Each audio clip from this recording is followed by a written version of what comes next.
말씀에도 성경 지명이 많이 나옵니다. 성경 전체에는 사람 숫자만큼이나 인명 숫자만큼이나 다양한 지역의 지명이 나옵니다.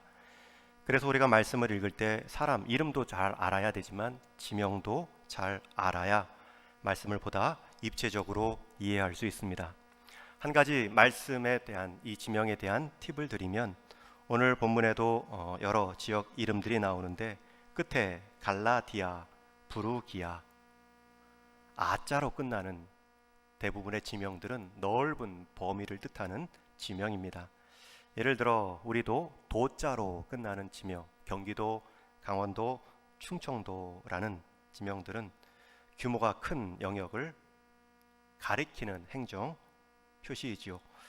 반대로 고린도, 아덴, 데살로니가, 빌립보 등 그 안에 있는 도시 이름도 나오는 것처럼 경기도 안에 일산, 분당, 안산, 수원이 있는 것처럼 지명의 차이로 우리는 범위를 가늠할 수 있습니다. 특별히 지명이 사도행전에서는 더 중요합니다. 왜냐하면 사도행전 이름 자체가 사도들의 행적을 기록한 채 그 행적은 복음을 위해 각 지역까지 사도행전 1장 8절의 말씀처럼 너희가 권능을 받으면 예루살렘, 유다, 사마리아와 땅끝까지 나아가는 그 모습을 기록한 것이 사도행전입니다. 그러니 얼마나 많은 지명이 나오겠습니까? 특별히 사도행전을 크게 두 부분으로 나누면 1장부터 12장까지는 예루살렘 교회 중심으로 유다 지역까지 복음이 확장되는 모습이고요. 그리고 13장부터 마지막까지는 안디옥 교회를 중심으로 땅끝까지 복음이 전해지는 이야기가 나오지요. 그래서 1차 전도 여행으로 알려진 사도행전 13장 1절에 보면 이런 말씀이 나옵니다. 우리 한번 같이 읽겠습니다. 시작. 거기서 배 타고 안디옥에 이르니 이곳은 두 사도가 이룬 그 일을 위하여 전에 하나님의 은혜에 부탁하던 곳이라. 전도 여행이 마치는 장면입니다. 1차, 2차, 3차 같은 지역에서 출발하고 같은 지역으로 돌아오는데 안디옥 교회입니다. 두 번째 전도 여행이 15장에 나옵니다. 또 한번 같이 읽겠습니다. 시작. 며칠 후에 바울이 바나바더러 말하되 우리가 주의 말씀을 전한 각 성으로 다시 가서 형제들이 어떠한가 방문하자 하고 2차 전도 여행은 1차 때 다녀온 그 교회들을 다시 한번 방문하여 형제들이 말씀으로 교회 안에 공동체를 잘 이루어 가고 있는가 신방의 목적으로 또 찾아갑니다. 그렇게 한 바퀴 쭉 돌다가 이제 오늘 본문에 보면 22절에 다시 안디옥으로 돌아갑니다. 가이사랴에 상륙하여 올라가 교회의 안부를 물은 후에 안디옥으로 내려가서 이렇게 2차 전도 여행도 끝이 납니다. 그리고 오늘 읽은 마지막 23절은 바로 이어서 3차 전도 여행의 시작입니다. 여러분 2차와 3차 전도 여행 사이는 이렇게 찾아내기도 어려울 정도로 딱 붙어 있습니다. 한 절의 차이지만 2차, 3차 여행 2000km가 넘는 그 일정을 갈라놓는 본문입니다. 그런데 그 지역이 안디옥입니다. 안디옥 교회가 베이스 캠프로 귀한 역할을 감당하고 있습니다. 여러분 우리는 사도행전을 보며 하나님의 은혜의 복음이 확장되어질 때 하나님께 쓰임 받는 한 사람 사도 바울이 하나님의 맡겨주신 그 역할들을 감당함에 있어서 두 가지 특징으로 쓰임 받는 것을 알 수 있습니다. 이것을 우리 삶에 구체적으로 적용하면 여러분의 삶의 영역이 넓어질 때 내게 맡겨진 직분이나 역할이 많아질 때 두 가지를 점검하십시오. 그리고 두 가지를 힘쓰시오. 첫 번째는 동역자입니다. 여러분 사도 바울은 그 많은 복음의 영역들을 홀로 사역하지 않았습니다. 많은 동역자들을 세웠고 또 많은 동역자들을 맞이하며 함께 협력을 이루어 갔습니다. 바나바, 디모데, 실라 함께 친밀히 사역했던 복음의 동역자 3인방 외에도 자신의 몸을 치료해준 누가도 있고요. 심지어 아직 가보지 않은 로마 교회를 향해서도 로마서 16장에 보면 그 로마 교회의 26명의 이름을 하나하나 언급하며 당신들이 그곳에서 로마 교회를 이루어가는 것이 저와 동역입니다. 칭찬과 그들의 성품을 기록하며 응원하고 있습니다. 이제 2차에서 오늘 본문은 3차로 넘어가는 내용을 다루고 있는데 역시나 사도 바울은 동역합니다. 동역자를 세웁니다. 오늘 말씀 18절 또 한번 같이 읽겠습니다. 시작. 바울은 더 여러 날 머물다가 형제들과 작별하고 배 타고 수리아로 떠나갈새 브리스길라와 아굴라도 함께 하더라. 새로운 이전에 없었던 부부 동역자입니다.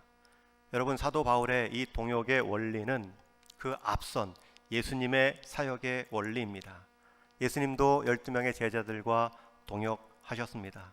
예수님은 하나님과 성부, 성자, 성령 삼위 하나님의 구원의 역사를 또한 동역하셨습니다.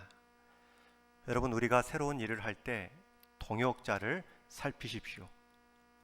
특별히 브리스길라와 아굴라는 앞에서는 천막 만드는 일로 처음 만남을 이어왔습니다. 그러나 이제는 누가 먼저 권했는지 정확히 알 수는 없지만 아마도 바울이 요청했겠죠. 그 복음의 요청 앞에 브리스길라와 아굴라도 자신 인생 남은 여정에 가치 있는 삶을 위해 머뭇거리지 않고 결단합니다. 특히 한 사람도 헌신하기 힘든 그 믿음의 여정 속에 부부가 함께 복음 사역에 헌신하며 바울의 한 팀을 이루어가는 모습은 그 이전에 부부의 복음적 헌신이 얼마나 깊었는지를 알 수 있습니다. 대개 부부 사이는 한 사람만 노해도 함께 일을 하기가 어려운데 이 브리스길라와 아굴라는 지역을 옮기는 일입니다. 이전에 천막 만드는 일 주요한 사업에서 복음을 전했다면 이제는 복음을 전하는 일을 주요 사업으로 삼고 자신의 천막 만드는 일로 함께 큰 전환을 이루고 있습니다. 이 큰 지역적, 사역적 전환에도 부부는 한마음이 되어 흔쾌히 따라 나서고 있습니다. 실제로 이 부부의 사역은 바울 사역에 날개를 달아 주었습니다. 천막을 함께 만들며 필요한 물질의 공급을 감당하였고 외롭고 힘들 때에는 서로 의지할 수 있는 동역의 기쁨을 충분히 맛보았습니다. 여러분, 신약 성경을 읽으면 함께 부부의 이름이 기록되며 이렇게 아름답게 쓰여 있는 사례는 흔하지 않습니다. 굳이 찾으라면 아마도 자신의 헌금을 과장하고 거짓으로 보고하다 죽임을 당한 아나니아와 삽비라 부부가 있겠지요. 어떤 부부는 가짜 헌신 때문에 죽은 부부로 이름이 기록되지만 어떤 부부는 함께 복음 사역을 위해 한마음으로 쓰임받은 부부로 기록되어 있습니다. 이들 부부 사역에 대한 사도 바울의 평가가 로마서 16장에 한 줄로 나옵니다. 우리 한번 같이 한 목소리로 읽습니다. 시작. 나의 동역자들인 브리스가와 아굴라에게 문안하라. 그들은 내 목숨을 위하여 자기들의 목까지도 내놓았나니 나뿐 아니라 이방인의 모든 교회도 그들에게 감사하느니라. 우리는 이 한 구절을 통하여서 이 부부의 최소한 세 가지의 헌신의 깊이를 알 수 있습니다. 이 부부의 헌신은 잠시의 헌신이 아니었습니다. 바울 서신에서 계속 언급되는 것을 볼 때 지속적인 헌신임을 알 수 있습니다. 게다가 이들 부부는 현재 로마에 있는데 이어지는 말씀 로마서 16장 5절에 보면 저희 집에 있는 교회에도 문안하라. 이미 로마에까지 가서도 교회 공동체를 이루었음을 알 수 있습니다. 부부의 헌신은 일시적인 것이 아니라 지속적이었습니다. 또 이 부부의 헌신은 약간의 헌신이 아니라 바울의 목숨을 위하여 자신들의 목까지 내놓는 전적인 헌신이었습니다. 또 이들의 부부의 헌신을 보면 바울 한 사람만을 향한 헌신이 아니라 이방인의 모든 교회도 감사를 표할 정도로 그들의 헌신의 범위는 넓었습니다. 그러니 복음에 대한 이 아름다운 헌신의 삶을 성경은 그들의 이름을 기록함으로 오늘의 설교에 또 한 사례로 초대교회 가운데 가장 아름다운 동역을 이룬 부부로 소개하고 있는 것입니다. 여러분, 우리 인생에 지경이 넓어질 때가 있습니다. 내게 맡겨진 역할이 많아질 때가 있습니다. 그때는 동역자를 살피십시오. 동역자를 세우십시오. 제가 오늘 주보에도 실어놓은 책 한 권, 하루 한 문장이라는 책을 보면 새로운 일을 시작할 때에 3가지 미를 확인하라, 점검하라 말하고 있습니다. 여기서 3가지 미는 첫 번째가 의미, 두 번째가 재미, 세 번째가 케미입니다. 케미는 잘 어우러지는 팀 분위기, 함께하는 사람들의 동역의 모습, 이런 뜻을 갖고 있죠. 여러분, 새로운 일을 시작할 때 이 일에 의미가 있는가? 이 일을 감당할 때 재미가 있는가? 그리고 이 일을 함께 이루어갈 케미, 동역의 기쁨들이 있는가? 의미가 본질이라면 재미는 방법입니다. 그리고 의미와 방법을 길게 이끌어가는 것이 바로 케미이죠. 여러분, 사도 바울은 의미, 복음의 본질을 알았습니다. 그것을 헌신의 기쁨도 누리며 감당했습니다. 더구나 끝까지 이어가기 위해 그는 동역자를 세워가고 있습니다. 적재적소라는 말이 있습니다. 이 좋은 표현은 순서가 있죠. 적재, 마땅한 인재를 적소, 적당한, 마땅한 자리에 세우는 것입니다. 여러분, 하나님은 우리를 새로운 일, 새로운 직분을 부여하시고 사용하실 때에 적재적소, 함께할 동역자도 보내주십니다. 새로운 3차 전도여행 2차를 마치면서 하나님은 사도 바울에게 부부의 동역을 함께 기쁨으로 주셨습니다.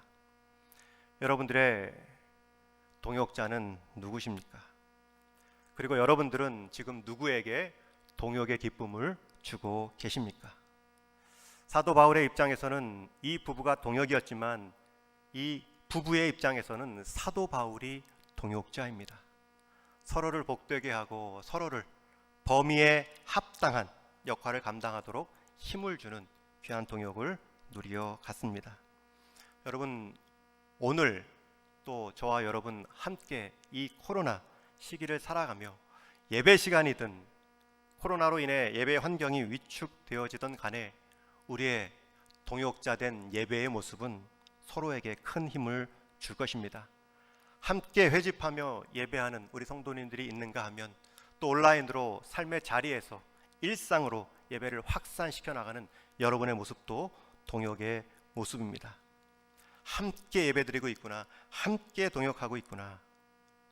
이 어려운 때를 이겨나갈 수 있는 지혜가 될 것입니다. 바울은 이어서 새로운 역할 2차에서 3차로 넘어가는 일에 있어서 또 한 가지 일을 합니다. 오늘 말씀 18절 말씀인데요, 우리 한번 하반절 제가 읽겠습니다. 바울이 일찍이 서원이 있었으므로 겐그레아에서 머리를 깎았더라. 바울이 고린도 지역을 떠나 에베소 지역으로 넘어가는데 중간 항구인 그리스의 겐그레 항에 잠시 머무릅니다. 그런데 거기서 아주 특이한 행동을 하지요.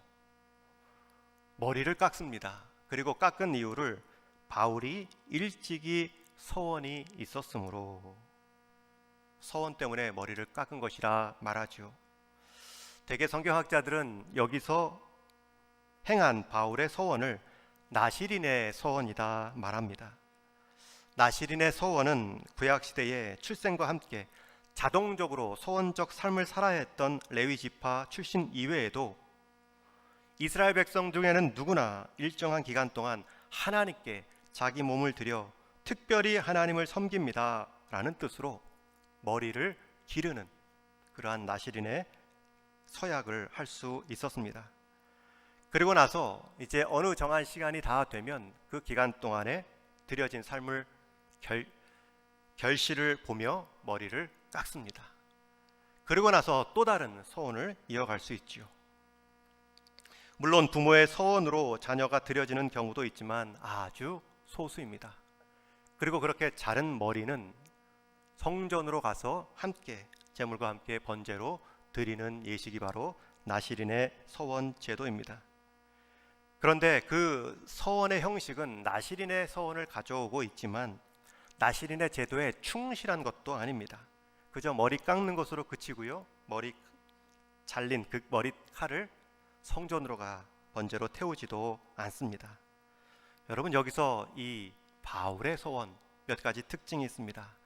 첫 번째는 바울은 주기적으로 서원을 한 모습을 알 수 있고요. 그러나 그 서원의 형식은 나시린의 제도를 사용하지만 그것에 충실하게 반영한 것도 아닙니다. 말 그대로 헌신의 결단을 했다는 것입니다. 많은 성경학자들은 여기서 나시린의 제도를 가져와 형식적으로는 서원을 했지만 그가 무엇을 위해 헌신했는지, 무엇에 대한 헌신과 무엇에 대한 앞으로의 감사로 그 헌신을 이어갔는지는 정확하게 말하지 못합니다. 다만 많은 성경학자들이 동의하는 부분은 주기적으로 받은 은혜에 대한 각성의 헌신이었을 것으로 말합니다. 왜냐하면 사도 바울은 서신서 곳곳에서 자기 인생을, 자기 몸을 하나님 앞에 드리는 제물로 자기 인생 전체를 제사로 표현한 문구들이 있기 때문입니다. 영적인 아들 디모데에게 보내는 서신에서도 자신의 인생을 관제와 같이 부음이 되고 라고 말합니다. 관제라는 것은 제사의 마지막 순서로 기름을 붓는 것입니다. 내가 이제 마지막 제사를 드릴 때 이제 그 제사의 끝을 볼 때가 되었다라는 뜻이죠. 여러분, 그 표현을 썼을 때마다 사도 바울은 마음으로 서원했을 것입니다. 그래서 겐그레아에서 머리를 깎았다라는 것은 그동안 바울 자신이 이러한 나시린의 형식을 따라 하나님의 은혜를 각성하고 그 삶에 맞추는 삶을 주기적으로 해왔음을 알 수 있습니다. 서원의 형식은 유대인의 형식이었지만 그 내용은 복음, 그리스도에 대한 감사와 각성입니다. 사도 바울의 고백은 시간이 지날수록 복음 앞에서 겸손할 수 있었습니다. 초기 서신에는 죄인으로 표현했다가 중기에는 원수로 표현했다가 마지막 후기 서신서에서는 자신을 죄인들의 괴수라 말하고 있습니다. 여러분, 이것은 사도 바울이 점점 죄 많은 사람으로 변해봤다는 것이 아니라 점점 더 크게 하나님의 은혜를 경험했고 그 은혜의 갱신 앞에 자신의 신앙 고백이 깊어졌다는 뜻입니다. 여러분, 최근에 이러한 서원적 삶을 사신 적은 언제입니까? 내가 받은 은혜가 너무나 커서 내가 받은 그 은혜의 각성 때문에 나온 그 헌신은 무엇이 있습니까? 우리가 서원을 말하면 특별히 구별된 사람들의 행동으로만 여겨지지만 그렇지 않습니다. 심지어 이 서원은 자격 없는 자도 행할 수 있음을 야곱은 보여주고 있습니다. 창세기 28장에 보면 야곱이 아버지와 형을 속이고 팥죽 한 그릇에 장자권을 얻어 장자의 축복권을 가로채지만 가로채는 순간 형의 분노로 인해 집을 떠나게 됩니다. 여러분, 장자의 명분은 얻었지만 장자로서 그 모습을 이어가기는 하루도 걸리지 않았습니다. 하루아침에 그 장자권을 잃은 사람처럼 거지 모양으로 아버지 집을 나와야 했습니다. 그리고 삼촌 라반 집에 가서 잠시 피하러 가는 여정 속에 들에 잠을 자게 됩니다. 돌베개를 삼아 누웠는데 그날 밤 하나님께서 꿈에 나타나 그에게 축복하십니다. 스스로 자신을 속이고 형을 속이고 아버지를 속인 그 야곱에게 하나님은 찾아오셔서 그에게 이렇게 축복하십니다. 땅의 모든 족속이 너와 너의 자손을 통해 복을 받게 하겠다. 그리고 너가 쓰러져 있는 이곳에 너가 안전히 돌아올 것이다. 그리고 이 약속이 다 이루어질 때까지 내가 너를 결코 떠나지 않겠다.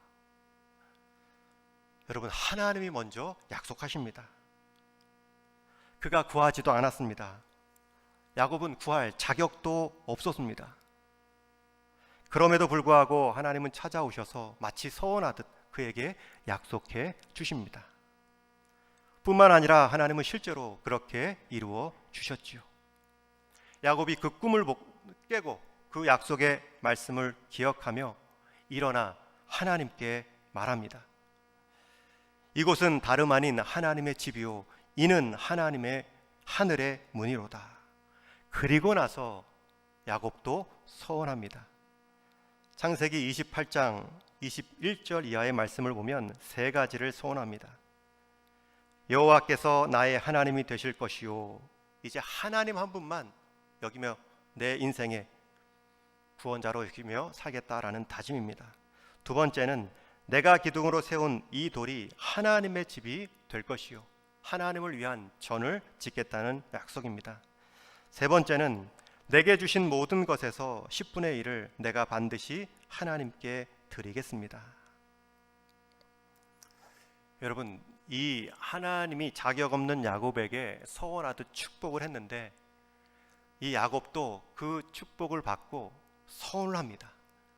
그런데 그 서원에는 한 가지 조건이 있었습니다. 정말 하나님께서 그렇게 하신다면, 정말 하나님께서 다시금 제가 안전하게 고향 땅으로 돌아오게 해 주신다면 제가 여호와를 나의 하나님으로 제가 이곳에 하나님의 전을 그리고 받은 것의 10분의 1을 반드시 하나님께 돌려 드리겠습니다. 여러분, 자격 없는 야곱도 그것도 조건으로 하는 것이 서원입니다. 하나님은 그 서원 따라 그 인생을 축복한 것이 아니지요. 이미 자격 없는 자, 그가 구하지도 않은 그 축복의 자리로 그를 세우신 것입니다. 여러분, 하나님께서 우리를 은혜로 부르셨고요, 지금도 은혜로 인도해 가고 계십니다. 서원을 말할 때 앞으로 될 일에 대한 조건으로 하는 것이 아닙니다. 그 이전에 이미 얻은 것, 이미 받은 것. 사도 바울은 1차, 2차 전도 여행 때 당한 그 많은 고난 속에, 많은 어려움 속에 나를 보호해 주신 하나님에 대한 그 은혜의 감격이 있었을 것입니다. 그 중간중간에 은혜를 잊지 않고 또 3차 전도 여행을 가기 전에 그 은혜만을 각성의 내용으로 삼으며 서원하고 있습니다. 서원의 내용은 그 은혜 안에 머물게 하옵소서. 저와 여러분, 우리의 수고, 헌신에 따라 하나님의 은혜가, 복이 왔다 갔다 하지 않습니다. 그러나 그 은혜를 경험한 사람은 형식적인 유대교의 서원은 필요하지 않지만 내 삶에 주기적으로 그렇게 조건 없이 자격 없는 자에게 주신 그 은혜를 묵상하고 다짐하는 서원적 시간들은 필요합니다.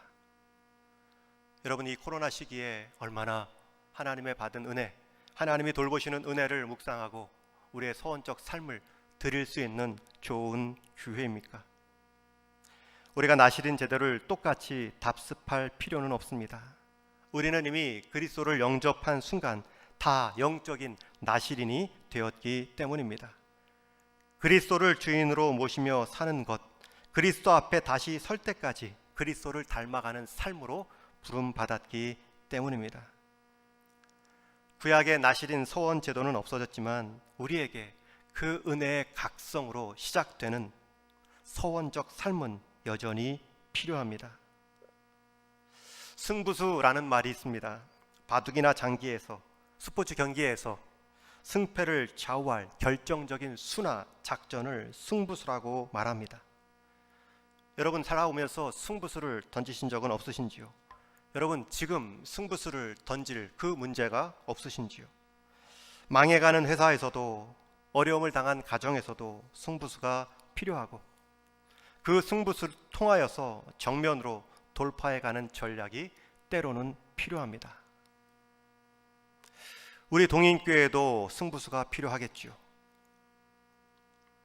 저는 우리 동인교회의 승부수는 이 은혜 안에 서원적 각성을 통하여 변화된 한 사람이라고 믿습니다. 우리 성도의 승부수는 세상 사람들의 승부수와는 다릅니다. 세상 사람들은 방법을 찾지만 우리는 변화된 자신을 찾는 것에서 시작합니다. 세상 사람들은 자신을 도울 사람을 찾지만 우리 성도는 은혜 안에 자신을 변화시킬 하나님을 찾으며 승부수를 띄우는 것입니다.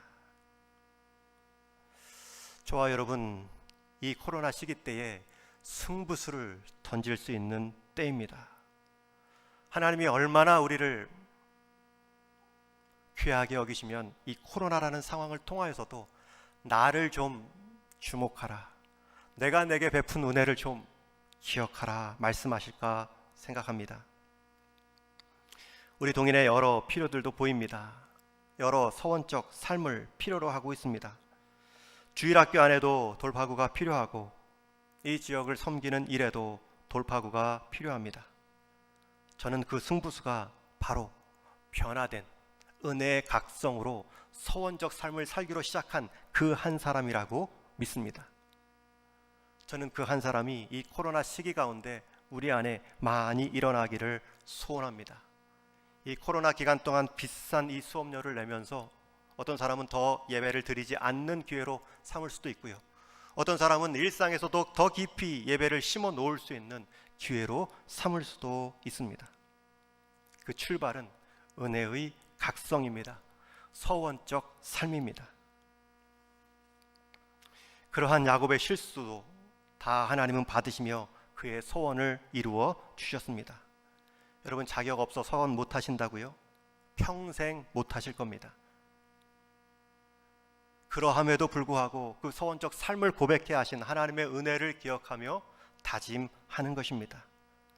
그러할 때 우리의 연약함 속에서도, 우리의 때로 경로 이탈에서도 하나님은 그 모든 과정을 통해 자신의 일을 이루어 가십니다. 제가 요즘 아내의 운전을 잠시 연수해 주고 있습니다. 면허증은 땄지만 오랫동안 도로에 나가본 경험이 없어 이제 아이들 학교 다닐 때 본인이 하겠다고 연수 요청을 해서 제가 시간 날 때 가르치고 있습니다. 가끔 월요일 시간이 되면 교회로도 나갑니다. 특히 지방 국도를 달릴 때 가끔은 산길이 좋고 경치가 좋아 경치 따라갈 때도 있습니다. 그럴 때 내비가 바로 경고합니다. 이탈하였습니다. 다시 탐색합니다. 우리 인생에 가끔 길을 잃을 때가 있습니다. 그러나 길을 잃음으로 얻는 것도 있습니다. 운전 중에 경치 따라갔더니 길을 잃을 수 있지만 얻는 것은 아름다운 풍경입니다. 하늘도 나무도 꽃도 풀도 보지 못한 채 그저 목적지와 빠른 길만 보여주는 것이 내비게이션의 역할이자 한계입니다. 저는 그렇게 경치 보며 가는 제 운전대, 아내의 운전대를 보며 내비게이션이 이렇게 말했으면 좋겠다 생각한 적이 있습니다. 때로는 이탈하여 정치 따라갈 때, 자연 따라갈 때 새로운 길로 이탈하셨습니다. 새로운 자연을 잘 보고 가십시오. 주변도 살피면서 쉬엄쉬엄 가시기 바랍니다. 앞으로도 인생길에 실수마저 바뀌어지는 행복의 길이 되기를 바랍니다. 여러분, 이런 내비게이션이 있으면 얼마나 좋겠습니까? 우리가 서원했다 할지라도 우리가 지킬 힘이 없습니다. 그렇기 때문에 우리는 서원함과 동시에 지킬 힘을 주십시오. 더 하나님을 바라보는 것입니다. 그런 삶의 여정에서는 사람의 실수도, 사람의 이탈한 그 과정도 하나님의 내비게이션은 이렇게 말할 것입니다. 지금부터 하나님의 은혜의 경로로 접어들었습니다. 우리는 실수하지만 그 실수를 하나님은 한 인생의 배움의 과정까지 바꾸어 사용하시며 우리 인생의 아름다운 한 풍경을 허락해 주실 것입니다. 우리는 때로 소원했지만 그 소원의 운전대를 놓칠 때가 있습니다. 그러나 놓치고 이탈한 그 길마저 사용하시는 분이 하나님이십니다. 그 하나님을 믿으시면, 그 하나님의 은혜의 각성이 이루어지면 우리는 서원적 삶이 흘러나올 수밖에 없습니다. 우리에게도 삶의 작은 서원적 모습이 필요합니다. 우리의 믿음, 우리의 삶을 돌아보시고 작은 서원적 삶을 꾸준하게 실행하시는 이때가 되기를 바랍니다. 받은 은혜가 얼마나 크고 또 하나님께서 나를 향하신 그 기대와 소망이 얼마나 간절하신지 그 마음을 헤아릴 수 있는 겐그레아의 장소가 우리에게는 필요합니다. 이미 그리스도로 말미암아 모든 소원은 다 이루어졌습니다. 우리를 향한 하나님의 약속은 하나도 남김없이 다 이루어 주셨습니다. 이제는 우리가 그 은혜를 받은 자로 이루어 갈 때입니다. 그리스도인이기 때문에 여전히 서원적 삶의 태도로 주님의 말씀과 또 주님의 성품을 닮아가며 세상의 동전에 응전해 가야 합니다.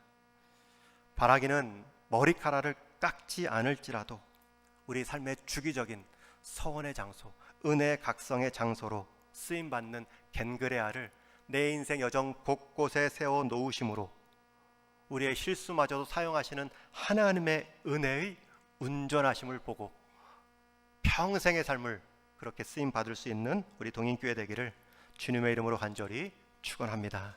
우리 같이 기도하시겠습니다.